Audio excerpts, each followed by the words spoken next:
قرآن مجید کا 86واں سورہ سورہ طارق۔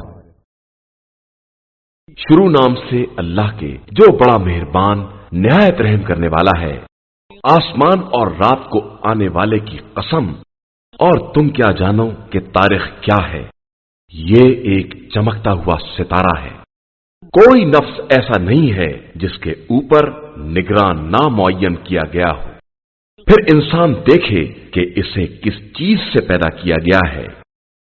وہ ایک اچھلتے ہوئے پانی سے پیدا کیا گیا ہے جو پیٹھ اور سینے کی ہڈیوں کے درمیان سے نکلتا ہے۔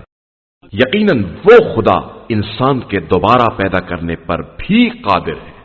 جس دن رازوں کو آزمایا جائے گا تو پھر نہ کسی کے پاس قوت ہوگی اور نہ مددگار۔ قسم ہے چکر کھانے والے آسمان کی اور شگافتہ ہونے والی زمین کی، بے شک یہ قول فیصل ہے اور مذاق نہیں ہے۔ یہ لوگ اپنا مکر کر رہے ہیں اور ہم اپنی تدبیر کر رہے ہیں، تو کافروں کو چھوڑ دو اور انہیں تھوڑی سی مہلت دے دو۔